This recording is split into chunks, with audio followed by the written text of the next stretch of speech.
Soy Manuel Pastene, psicólogo. Soy Gabriel Brenner, médico especialista en psiquiatría. Y esto es TDAH de alto rendimiento, un podcast original de INECAP acerca del trastorno por déficit de atención con o sin hiperactividad en adultos. Vamos a explorar lo que dice la neurociencia y la psicología cognitiva sobre los hábitos, la productividad y el alto rendimiento.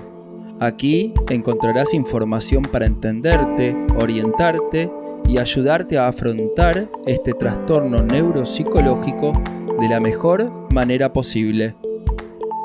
Hoy vamos a continuar con esta serie de episodios que hicimos acerca de la organización del espacio. Y recordemos que conseguir que un espacio esté organizado no se trata solamente de estética, sino que también se trata de funcionalidad. Es crear un entorno que crea o que promueva productividad, reduzca el estrés, se trata del estado de ánimo, y también facilite la vida diaria, ¿no? Totalmente. Dijimos en los episodios anteriores, en la serie que estuvimos hablando de organización del espacio, que el TDAH en adultos puede manifestarse de diversas maneras. Algunas personas pueden ser impulsivas, otras pueden tener dificultad para concentrarse en una sola tarea y otros pueden olvidarse fácilmente de compromisos o obligaciones. Y sin embargo, lo que encontramos en general es que lo que todos tienen en común es la necesidad de estructura y organización. Repasemos por qué es tan importante gerenciar el espacio de forma adecuada. No digo en términos conceptuales generales como dijimos recién, digo en términos precisos, técnicos y operativos. Hay 4 razones principales. La primera tiene que ver con que ayuda a reducir las distracciones. Los adultos con TDAH pueden ser fácilmente distraíbles por estímulos visuales. Un ambiente desordenado que pasa puede contener numerosos elementos que compiten por la atención de la persona y esto obviamente va a dificultar que la persona se concentre en una sola tarea. Esa sería la primera razón. La segunda razón tiene que ver con que mejora el manejo del tiempo. ¿Por qué? Porque en un espacio organizado es más fácil encontrar lo que necesitas y lo que vas a hacer es ahorrarte tiempo y reducir la frustración de no encontrar las cosas para hacer ciertas tareas. Y esto puede ser obviamente particularmente importante si te cuesta manejar el tiempo y organizarte. Te paro, Manu, en una anécdota divertida, cosas que le puede pasar a todo el mundo, ¿no? Hoy llegué tarde, ¿no? Un poquito, son 10 minutos. Igual te avisé cuando llegué tarde, pero bueno, eso es otro tema, ¿no? Que uno siempre tiene que avisar si está llegando tarde. Les paso un truco a nuestros oyentes con TDAH o con lo que fuere. Esta cosa de decir que uno está llegando tarde, pero decir estoy 5 minutos tarde cuando en realidad está 10 minutos tarde, es un error. En realidad uno tiene que decir realmente cuán tarde está llegando y lo mejor que puede hacer en realidad es exagerar el horario. Pero bueno, eso es para otro tema, pero es un chivo, pues es una conducta común. Dicen 5 minutos tarde, pero en realidad saben que están llegando 15. Yo dije la verdad, dije estoy llegando 10 minutos tarde y en realidad estaba llegando 7. Pero volviendo al punto, ¿sabes por qué llegué tarde hoy? No te lo conté. Porque yo dejo las llaves en un lugar en particular, que es como un jarrón grande. En realidad tengo 2 o 3 sitios en la casa para dejar las llaves. Y las dejo en un jarrón grande. ¿Y qué pasó? Había un festejo en mi casa y Romy dejó ese recipiente en otro lugar, sacó las cosas de ese recipiente porque lo quería usar y después yo estuve 5 minutos buscando dónde estaban las llaves porque no estaban en ese sitio de acuerdo al sistema que habíamos planteado. Pero no deja de ser una gran pérdida de tiempo no tener un buen sistema coordinado que incluya terceros para poder ser productivo. En relación a esto, la tercera razón por la cual es importante el orden en el espacio es la estructura y la rutina. O sea, las personas con TDA, los adultos, se benefician de una rutina estructurada. ¿Por qué? Porque mantener un espacio te va a requerir de una estructura, de un sistema, una rutina, y eso te va a ayudar indirectamente a practicar y mantener ciertos hábitos positivos de productividad. Sí, como decimos siempre, existen los círculos viciosos, que una conducta negativa o problemática te lleva a otra conducta negativa o problemática, y existen los círculos virtuosos, en donde si yo empecé con el primer pasito y es dejar el escritorio de una manera en particular cuando me siento a trabajar, me va a llevar a que yo quiera organizar el escritorio de la PC de una forma en particular y así sucesivamente. Y lo último tiene que ver con que reduce la procrastinación. Obviamente un espacio desordenado te va a llevar, puede ser abrumador y te va a llevar a aumentar la tendencia a procrastinar, a ponerte a hacer otra tarea más agradable en lugar de encarar la tarea que tenés que hacer. Y sí, claro que sí, porque sí, yo pretendo ir al gimnasio y no sé dónde tengo exactamente la ropa que uso para ir al gimnasio, o la tengo que buscar por toda la casa, ya me está agregando una cantidad de tareas enormes que le agregan necesidad de energía y ganas de procrastinar, porque en realidad capaz que no estoy procrastinando. Esto es bien típico, cuando la gente no va a hacer gimnasia. No estoy procrastinando in situ a hacer gimnasia, estoy procrastinando, por ejemplo, prepararme la ropa para ir al gimnasio, o procrastinando buscar las cosas que necesito para el gimnasio. Así que con lo cual obviamente aumenta la anticipación negativa frente a la actividad y encima terminamos confundiendo qué es lo que estamos procrastinando. Y hablando de procrastinación, ¿no? Por sentir que hay una tarea que pueda ser abrumadora, ¿cómo sugerís empezar con la organización de un espacio, aún teniendo que lidiar o afrontar esa sensación de que puede ser gigante o abrumador? La primera tarea por delante es hacer un análisis que tiene dos partes. La primera parte tiene que ver con identificar obstáculos y la segunda parte tiene que ver con establecer objetivos. Entonces me decís que antes es análisis, ni siquiera pasar a la acción. Primero Exacto. hay que analizar. Bien, ok. Identificar obstáculos, ¿a qué se refiere esto? Antes de sumergirte a organizar, es vital que identifiques qué obstáculos te impidieron en el pasado organizarte. Si fue desorden acumulado o no tuviste nunca un sistema claro para almacenar las cosas, pero es importante revisar para atrás, rebobinar y ver qué hiciste, qué te resultó y qué no te resultó. Puede ser también que tengas demasiados objetos por los que tener que hurgar, y eso también podría ser un obstáculo. 100%, y eso lo que recomendamos es, para los oyentes, bajarlo por escrito. Entender esas razones, esos obstáculos que tuviste para tenerlos bien a la mano y bien a la vista, porque eso después lo vamos a usar para el diseño de la solución. Y recordame por qué recordamos, valga la redundancia, o hacemos hincapié en hacerlo por escrito y no hacer un análisis en la mente. Los adultos con TDAH tienden a... la información se tiende a esfumar y tienen que externalizar, tienen que sacarla afuera para poder mirarla y tenerla en cuenta, porque la falla en la memoria de trabajo hace que no recuperen, que lo sepan, pero que no recuperen esa información útil en el momento que lo tienen que usar. Entonces, haces la revisión, la haces mental, te pusiste a ordenar y ya probablemente te hayas olvidado un poquito lo que acabas de pensar. Es como que no podés retener el análisis en mente, entonces no terminás cumpliendo con la estrategia, ¿no? Sería como por ahí un jugador de fútbol que tiene muy clara la explicación que le da el entrenador, pero cuando tiene que hacer aquella jugada termina queriendo eludir jugadores, aún habiendo entendido bien la pauta de que lo que tenía que hacer era pasar la pelota. El segundo paso, dijimos, establecer objetivos claros. La pregunta que tenés que hacerte en este punto es: ¿qué esperás lograr con la organización? ¿Querés un espacio de trabajo más productivo o quizás querés un espacio más tranquilo para relajarte? Es muy importante que te pongas algún tipo de meta respecto de lo que querés lograr ordenando tu espacio. Me encanta que tengas esta claridad en el trabajo, sobre todo con pacientes o con consultantes, porque consideras que relajarte o calmarte es una tarea en sí misma que requiere un tipo de espacio en particular. Me encanta eso, porque la gente no piensa que relajarse, calmarse, esparcirse, regenerarse sea una tarea. Sí, y más en adultos con TDAH que son súper sensibles a los cambios contextuales. Entonces, si descansan en el mismo espacio que trabajan, y difícil que funcione. Porque son muy por contexto. Es buenísimo eso. De hecho, al revés. Más de una vez les hemos pedido a algunos pacientes que retiren su teclado gamer, porque cuando estaba el teclado gamer les disparaba iniciativa de jugar, y lo mismo les pasa a los que tienen cierta compulsión con el trabajo, que si tienen la notebook del trabajo prendida y no la cierran, van a estar con la tensión permanente del recuerdo de la tarea pendiente. Así que me encanta lo que me estás diciendo. Sí, y captan menos, acordémonos que captan menos las transiciones, entonces necesitan ciertos estímulos específicos que le indiquen que el corte en la tarea y que eso ahora llegó la hora de, una cosa así. Bueno, tenemos uno de nuestros pacientes que está bien armado el ambiente, pero están pegados, tiene bien pegada la oficina, está de hecho dentro de su habitación, pero es una oficina especial para trabajar. El punto es que cuando él no apaga la computadora a las 6 de la tarde, no se da cuenta y se encuentra sentado revisando algunas cuestiones de trabajo a las 22 cuando nunca se lo había propuesto.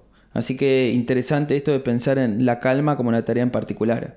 Y te pregunto, ¿hay una serie de principios básicos para el diseño del espacio? Sí, hay 4, los adelantamos en el episodio anterior, que son la reducción de estímulos, Ajá. la zonificación, la accesibilidad y la flexibilidad. Ok. El primer principio tiene que ver con que minimizar el desorden visual te va a ayudar obviamente a manejar mejor las distracciones. Ser minimalista es lo mejor que le puede pasar a un adulto con TDAH respecto del espacio y el orden. Sí, aclaremos que una cosa es la ideología o el movimiento minimalista y otra cosa es el concepto minimalista aplicado a lo que es salud mental. Sí, menos es más acá aplica, pero tal cual con esa salvedad. Sí, porque a veces el minimalismo puede tender a una hipercomplejización que no es lo que estamos promoviendo acá de ninguna manera. Bien, el segundo principio, la zonificación es, como decíamos antes, es crear áreas específicas para tareas específicas. Área de trabajo, área de descanso, área de estudio. Por ejemplo, para dar algún ejemplo. ¿Y algún área de guardado, por ejemplo? Un área de almacenamiento puede funcionar. Puede ser un área específica o en cada área tengas que tener un espacio específico para guardar ciertas cosas que tienen que ver con esa tarea. Si hay elementos que usas para estudiar, está bueno que vos tengas en el lugar de estudio un lugar de almacenamiento para esos objetos que vos recurrentemente vas a necesitar. O si trabajás con ciertos elementos, esa área también tiene que tener un lugar de guardado para elementos de trabajo. Sabes que estaba revisando alguna bibliografía y había... Esto es algo nuevo para mí, me gustó. Había una autora, igual esta es una chica que es una blogger, pero tiene buenas ideas. Ella decía que estaba en contra de las etiquetas. ¿Puedes creer? Me gustó, pero me pareció nuevo. Me dice, Leo, yo sentía que me hablaba, porque se escribe muy bien. Dice, estoy en contra de las etiquetas porque es un esfuerzo más. Usá recipientes transparentes en donde vos ves lo que hay adentro en lugar de tener que ir a leer una etiqueta. ¿Para qué? Naturalizar el ambiente, dice ella. Me parece que es una propuesta interesante para algunas personas, ¿eh? Ahora lo vamos a ver eso. Lo vamos a ver. Lo haces eso, lo tenés en cuenta. Sí, se puede usar los dos sistemas, pero es parte de un principio organizacional, lo vamos a ver. Bien, mirá qué bien. La vamos a felicitar. Bueno, sí. El tercer principio, accesibilidad, dijimos que todo tiene que tener obviamente un lugar y estar al alcance de la mano. Obviamente no puedes perder demasiado tiempo porque si no vas a demorar mucho en empezar la tarea y empiezas a complejizar, ¿no? Esto de, guardé, que tener que pensar dónde guardaste las cosas no es la mejor idea. Sí, así que todo accesible. Ok, o sea que sería reducción de estímulos, zonificación, accesibilidad, flexibilidad. Flexibilidad es que los sistemas obviamente no tienen que ser rígidos en el sentido de que tienen que poder adaptarse a medida que van cambiando tus necesidades y por ahí hay variaciones en las tareas, entonces tenés que ir revisando cada tanto y quizás tengas que cambiar alguna variable. Sí, adquirir flexibilidad cognitiva, sobre todo, por ejemplo, en pacientes que están dentro del trastorno del espectro autista o tienen alto lo que se llama hipersistematicidad. En general requiere rehabilitación, no es algo tan fácil de adquirir naturalmente. Sí es importante que podés detectar en forma autodidacta si tenés síntomas de inflexibilidad y te cuesta ejercer esto, pero no es algo que se pueda aplicar así simplemente leyendo un librito de organización.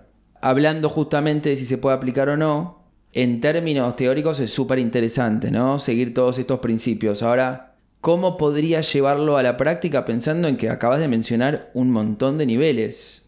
Sí, claro, parecen muchos niveles, pero se puede dividir en 3. ¿En 3? Son 3 niveles. El primer nivel tiene que ver con conocer cuáles son los principios de organización efectiva del espacio. Ok. Retomando una idea que vimos en el primer episodio de la serie, esto de que los adultos con TDAH oscilan entre un nivel de macrofoco y un nivel de microfoco. ¿Sabes que me mencionaron varias personas y pacientes este tema del micro y el macrofoco, ¿eh? Parece que es una idea muy comprensible y aplicable. Contame a ver. La vamos a repasar. Dale. Tenía que ver con que hay que tratar de evitar el microfoco, que era este nivel demasiado detallado, que te ponía hipercomplejo y te ponía a perder demasiado tiempo en una sola cosa.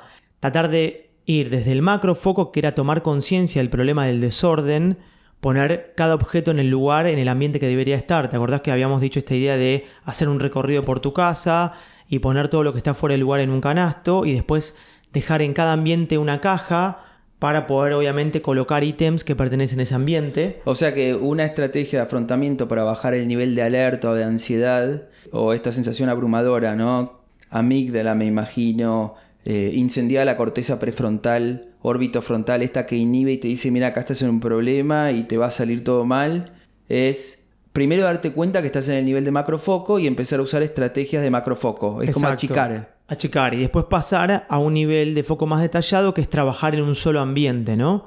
Que es categorizar, por ejemplo, en cosas para tirar, cosas para donar, tengo dudas, y encontrar el lugar de las cosas, ¿no? Evitando el microfoco, que es, acuérdense, un nivel súper detallado de foco, que por ejemplo, no sé, implica ponerte a limpiar un objeto o mejorar el estado de alguna cosa, que te lleva a confundir con que estás ordenando y en realidad te estás poniendo perseverativo con una cosa. Es como categorizar libros y ordenar libros en una biblioteca por la categoría que elijas. Eso sería microfoco, aunque no parezca. Aunque no parezca, hay volviendo a los principios de este primer nivel de solución, el segundo principio sí tiene que ver con categorizar, que lo mencionabas antes, esto de los, ¿viste? Poner tuppers transparentes. Sí. Que alguna gente, es importante alguna forma de categorización, que tu cabeza aprenda a dividir los objetos de alguna manera. Pero antes tenés que pasar por la parte del macrofoco y tomar en cuenta que estás en macrofoco y no estás en microfoco y pasando esta cosa de categorización. ¿Se entendí bien? Sí. Primero eso y después ir a entender cómo hacer la categorización en una clasificación, llamémosla, en donde te permite identificar grupo de cosas, o sea, te permite agrupar, ¿sí?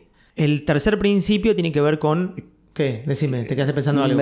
No se ve, me estoy riendo, pero no puedo evitar acordarme que recién casi que nos peleábamos antes de empezar el episodio porque teníamos que ordenar unos cables y a los dos nos encanta esa parte de, por ahí por nuestro perfil más técnico, científico, de ordenar cables. Y eso es microfoco en realidad. Uno cree que es macrofoco porque ve los cables por ahí no puestos de una manera en particular, pero ahora me estás aclarando que saltar esa parte requiere todo un análisis previo del macrofoco, así que buenísimo que lo podamos poner así. Sí, después lo que estaba diciendo, los últimos dos principios es priorizar, entender que quizás no todas las áreas de tu casa necesitan la misma atención, entonces obviamente hay que identificar qué área necesita más dedicación. Y lo último es programar tiempo para la organización, que nadie lo hace, que es la organización no es una tarea única, es como un proceso continuo, entonces tenés que reservar tiempo regular para revisar y ajustar tus sistemas de organización, posiblemente hasta lo tengas que agendar en tu calendario. Bien. Bien, después el segundo nivel de solución, que es cuando queremos incluir en tercero. En Argentina no existe esto, yo no conozco al menos, no sé si vos conocés. En otros países sí que existen servicios para organización del espacio, se contratan. ¿Viste en las series, sí, en las películas? Sí, hay, de hecho, en Instagram y hasta yo tengo una familiar que se dedica a eso. Sí existen esos servicios, ofrecen cursos, pero también ofrecen los servicios de organización in situ. Bueno, con lo cual si en tu país tenés disponible alguno de estos servicios y vos preferís de alguna manera tercerizar la tarea para poder empezar o darle como un kick-off inicial a la tarea, puede ser una opción posible que hay que obviamente invertir, pero que existe y funciona. Sí, como el trade-off, ¿no? Me imagino que tiene una gran ventaja. La desventaja es que habrá que ver si esa persona tiene una capacidad de entender cómo hacer ese ambiente de forma ecológica para que después lo puedas mantener a lo largo del tiempo. Porque una cosa es embellecer el lugar y dejar todo en cajitas bien etiquetado y que el ambiente quede estéticamente perfecto, y otra cosa es que ese sistema sea funcional al estilo de vida de la persona, y a veces el único que conoce verdaderamente o la única que conoce verdaderamente cómo va a usar ese ambiente es la persona en sí misma. Nosotros somos por lo menos de la idea de aprender para poder sostenerlo, como que eso es garantía de sustentabilidad. No descarto igual. De hecho, en realidad, alguien que venga a asistirte y no hacerlo por vos me parece una idea genial porque te puede hasta estimular para empezar a hacerlo. Eso me parece una idea genial. No sé si yo, por lo menos, lo delegaría al 100% en vení, contrato el servicio para que me dejes la casa impecable. No sé qué opinás vos, Manu. 100% porque con adultos con TDAH requiere cierta especificidad para entender cómo va a funcionar el espacio ese y cómo lo va a sostener el tiempo, ¿no? Un sistema. Así que sí, hay una parte que estaría bueno no delegarla 100%, sí, estoy de acuerdo. Sí, el otro tema del TDAH es esto de estas conductas compensatorias desadaptativas en las que terminan delegando tareas al 100% en otras personas sin intervenir para nada en esas tareas porque no les interesa o por lo que fuere, que esto es una dificultad, no es una elección, y el nivel de dependencia que se genera es altísimo, porque después, ¿cómo hago para retomar si yo no estuve para nada comprometido con esa tarea? Así que hay todo un desafío. No me respondiste si te gusta la idea de esta idea nueva de las etiquetas puede ser que no anden. ¿Qué decís Para vos? mí andan las etiquetas, pero puede ser un sistema, le da como más visibilidad a ciertas cosas, así que yo te diría que yo iría por algo mixto, si me preguntas a mí, en donde uso etiquetas y uso esto, dependiendo de los objetos, porque para mí no todos los objetos son etiquetables y por ahí viene bien para algunas cosas tenerlas bien sobre la vista y no tenerlas escondidas porque te vas a olvidar de la que la tenés. Ok. Y te puedo hacer como una pregunta más de... Nosotros siempre decimos que no servimos de ejemplo de nada, ¿no? De nada. Pero vos, en general, de gusto personal, ¿qué preferís primero hacer? ¿Tratar de pensar en cómo desprenderte de ese objeto si es que no lo usás? ¿O tratar de ubicarlo en el lugar correcto si es que no lo usás mucho? ¿Cuál es tu tendencia? No sirve de ejemplo de nada, simplemente como para pensar tu filosofía, nada más. No, en lo personal lo que hago es tratar de pensar cómo está relacionado con la tarea que tengo por delante. Si es un objeto que está por ejemplo, estoy trabajando en mi oficina, Sí. trato de pensarlo, todo lo que me rodea, qué función cumple con respecto al trabajo. Puede ser que me ayude con la tarea, puede ser que me ayude a descansar, no sé, pero tengo que tratar de pensar cuál es la utilidad de ese objeto, qué función cumple. Siempre hago ese primer barrido mental, lo hago en automático porque lo aprendí a hacer, pero es, bueno, esto para Te qué digo me mi sirve. observación igual de la Dale. experiencia en la que tenemos trabajando juntos. ¿Qué? Yo creo que tenés totalmente incorporado que si el objeto no sirve, se saca o se tira. Para mí esa es tu primera... Por eso te digo que es lo primero que pienso y lo primero que hago es, si no me sirve y no lo encuentro una funcionalidad, lo tiendo a sacar. Haces un análisis muy rápido. El otro día estábamos almorzando y yo saqué la bolsa de algo que habíamos comprado y creo que tardaste 15 segundos en pararte e ir a tirar esa bolsa, digamos. Sí, porque creo que eso estoy acostumbrado porque después al final se me hace todo un clutter y voy a tardar más. Si no ordenas en ese momento, después se te complica. Por lo menos lo pienso así yo, ¿eh?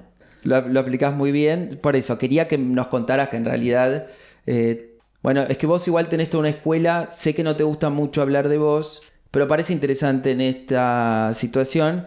Yo creo que además vos tenés como toda una escuela de altísimo entrenamiento deportivo en donde... te imaginás todas las cosas que puedan ser obstáculos en la tarea que querés desempeñar y entonces todo lo que es un obstáculo hay que sacarlo. En el deporte es así. Es lo primero que pensás, Sí, ¿o no? tratá de pensar en lo mínimo que necesitas. La pregunta es al revés, es ¿qué es lo mínimo que necesito para esto que tengo por delante? Se hace así en el deporte. No es pensar qué necesito por las dudas, que es típico de TDAH. Pensar, bueno, pero no, por las dudas esto me puede servir y lo voy a dejar por las dudas. Es como pensar en el deporte, en un partido de squash o de tenis, es pensar cuál es la táctica mínima que tengo que cumplir. No tengo que pensar en todas las jugadas que conozco. Es la mínima que necesito para ese partido. Sí, la idea es, cuanto menos variables tengas en la cabeza y menos cosas tengas que manejar, más limpio vas a estar de alguna manera y más foco vas a lograr. Si no, tengo que manejar más informaciones, manejar menos cantidad de información posible. Mirá, tiene relación entonces con tu historia de alto rendimiento. Es pensar qué es lo mínimo que necesito y eso te va a llevar, esa pregunta para mí es una guía importante porque te lleva como todo el tiempo a optimizar y entender qué necesitas. Pues si no, ¿qué criterio usas? Podés usar otro criterio, pero ¿cuál usarías? No, bueno, en el deporte lo aprendimos juntos, igual lo aprendí con vos por tu entrenamiento en todo esto. Si estoy jugando al pádel siempre voy a pensar en lo mínimo y en la base del juego. Todos los grandes entrenadores de pádel o de cualquier deporte te dicen... si estás en macrofoco abrumado y sentís que las cosas no van, anda a la base, que es lo que sabes hacer, y anda a la base. No pienses en sí, quizás podría funcionar, anda a la base. Bandeja cruzada se llama en pádel, que es un tiro muy básico. Bandeja cruzada y después ves cómo empezás a acomodar el juego. 100% aplica y para mí es trasladable a esto porque empiezo a trabajar, ¿qué necesito para trabajar? ¿Qué tarea? Obviamente que depende, lo podemos hacer en otro episodio, pero es... ¿qué tareas tengo hoy por delante? ¿Qué voy a necesitar para hacer estas tareas? Una bolsa encima de un escritorio cuando ya termine de comer, no. Definitivamente no. Pero lo otro, esa pregunta siempre guía, te va ajustando con el tiempo el espacio. Por ahí no lo logres de la primera vez, pero si lo lográs hacértela esa pregunta, para mí te lleva a ir de a poco, ir puliendo y minimizando todo lo que necesitas. O sea, por ahí es un poquito tu naturaleza minimalista, sí. Pero detrás hay toda una práctica y repetición de fondo respecto de tener muy incorporado este ejercicio. 100%. Lo hice en lo personal y se lo enseño a los pacientes y funciona. Ok, igual recordamos, lo dije y lo voy a decir varias veces, no somos ejemplo de nada, no somos o no intentamos que ustedes sean o hagan lo que nosotros hacemos. Se me ocurrió en este momento que este era un ejemplo divertido como para contar. Y trasladable. Y después, bueno, lo último que quería charlar quería preguntártelo más a vos, en realidad es el nivel 3 de solución, Ok. que es cuando una persona, por ejemplo, viste estos casos que se ven mucho en las series, en las películas, de gente que camina en la casa, que no puede caminar en la casa por la cantidad de cosas que tiene, o ya llega a un nivel que es muy inhabitable para la familia, etcétera. Entonces va a requerir ya una consulta en salud mental, ¿no? Como, ¿qué hacemos en esos casos? ¿Qué se le recomienda a la gente que ya está como en un nivel complejo? Bueno, una de las cosas que digo siempre en este sentido es, si sos un familiar de una persona que sufre algo así, no trates de ayudar interviniendo, porque para eso a veces ni siquiera los profesionales sabemos muy bien qué hacer. Así que podés asistir de otras formas, como por ejemplo, con paciencia tratando de generar una consulta. El problema ahí es cómo conseguir que esa persona esté con disponibilidad para hacer una consulta. Eso uno, ¿no? Segundo es tomar en cuenta que hace poco en redes sociales, esto lo digo como ejemplo, en Instagram una persona me dijo, bueno, síndrome de Diógenes o lo que quieras, pero acumular basura está mal y puede generar problemas de salud. ¿Está mal o está mal? Sí, tenés razón, 100% de acuerdo, por eso hay que intervenir. El único tema es que a veces intervenir demasiado confrontativamente hace que la persona se repliegue y tenga mucho menos disponibilidad y haga que en lugar de ayudarla la desayudamos. Así que sí hay que intervenir, sí es verdad que genera problemas, pero la intervención es cómo logro generar disponibilidad en esa persona. Y además hay que tener en cuenta que las personas que tienen estos hábitos y conductas compulsivas y que tienen este tipo de trastornos viven con un nivel de ansiedad elevadísimo porque su cerebro les dice, mirá, cambiar esto es un peligro, porque están tan habituados a vivir de esta manera que su seguridad, por más que parezca descabellado, irracional o loco, para ellos eso tiene una lógica. No es la lógica tradicional, pero no deja de haber una lógica interna, en ese tipo de comportamientos. Entonces, tratar de leer su lógica desde nuestra lógica convencional, eso no va a servir. Hay que tener en cuenta que las enfermedades mentales existen, requieren tratamiento y para eso estamos los profesionales para ayudar a esos pacientes. Lo otro que sí suele suceder es tener en cuenta que no cualquier tratamiento sirve para estas cosas. De hecho, los tratamientos conversacionales o reflexivos, esto es un poquito controversial lo que voy a decir, no encontramos que haya mucha evidencia de que sentarte a conversar con una persona que tiene graves problemas de organización del espacio o acumulación, sentarte a conversar sobre eso no ha mostrado resultados. Las intervenciones son en el área de performance, digamos, el área de funcionamiento en donde está el problema. Y muchas veces se necesita ir al sitio para darle asistencia a la persona. Y segundo, por supuesto que se necesitan, en la mayor parte de los casos graves, y no tan graves, depende del caso, tratamiento farmacológico para cambiar la modalidad funcional del cerebro para poder disponerlos para que hagan estas cosas, ¿no? Entonces, no es tan fácil, requiere consulta.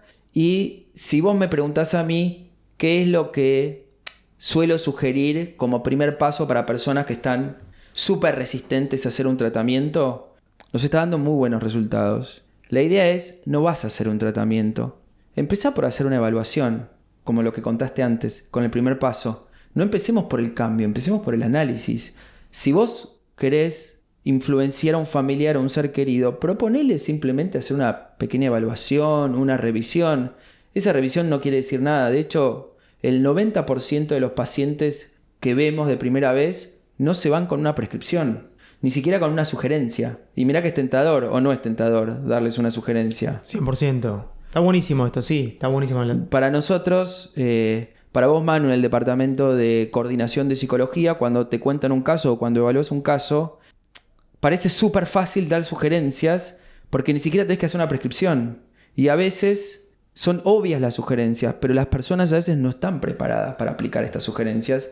Para mí, ya casi que nos aburre a veces, en el buen sentido. Es tan repetitivo, es tan típico el tipo de plan farmacológico que necesitan estos pacientes que no necesito tanto para saber qué medicación darle. El problema es que tengo que hacer que la persona tenga disposición para hacerlo. Entonces, primer paso, análisis, y se puede empezar por evaluar, conversar, nada más. Resumiendo, en el episodio de hoy hablamos en primer lugar de las razones por las cuales es importante gerenciar el espacio de forma adecuada para un adulto con TDA o TDAH.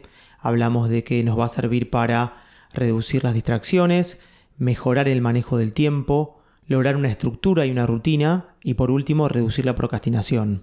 También hablamos de cómo empezar con la organización de un espacio sabiendo que es una tarea que puede resultar abrumadora. Hablamos de un análisis que es necesario y que tiene dos partes: identificar obstáculos y establecer objetivos claros. También repasamos los principios básicos del diseño del espacio. Hablamos de reducción de estímulos, de zonificación, de accesibilidad y de flexibilidad.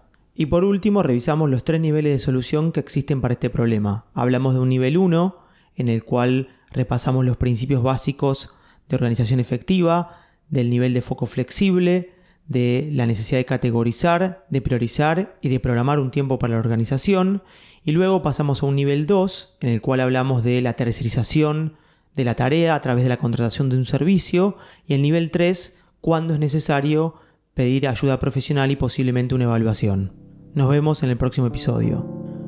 Estuviste escuchando TDAH de alto rendimiento, un podcast original de INECAP, un instituto especializado en el trastorno de déficit de atención con o sin hiperactividad de adultos. Ten en cuenta que valoramos mucho cada una de las reseñas u opiniones que nos hacen en Spotify, Apple Podcast o donde sea que nos escuchen.